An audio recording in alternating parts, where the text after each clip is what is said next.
Kalau mengikut penyata kewangan yang ada, kita telah pun mendapat lebih daripada tambahan 60 juta daripada yang sebelum ini.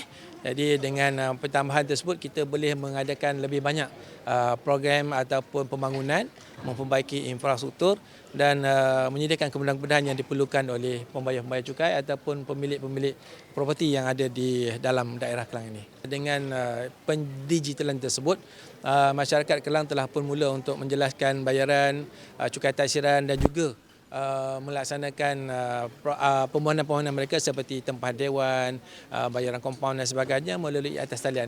Ini sangat penting untuk mengelakkan daripada kesesakan di kaunter-kaunter kita. Dan sedangkan melalui atas talian ini mereka boleh menjelaskan bayaran cukai taksiran pada bila-bila masa, hari Sabtu, hari Ahad, daripada pagi, malam, siang, semua dah boleh menjelaskan. Jadi tak perlu untuk bergegas ke ofis, ke pejabat MDK. Tapi kena ingatlah nombor akaun ataupun nombor alamat properti. Kalau tidak nanti takut salah bayar kepada akaun lain.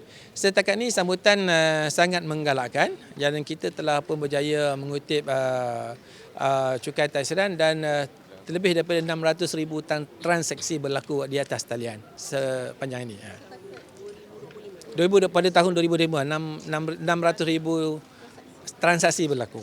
Jadi itu merupakan satu pencapaian yang baik dan kita akan berusaha untuk meningkatkan lagi. Kita juga telah menutup kaunter secara berperingkat. Maksudnya kaunter-kaunter ni kita berperingkat untuk yang datang tu ke kaunter, kita mengajar mereka bagaimana untuk menggunakan di atas talian.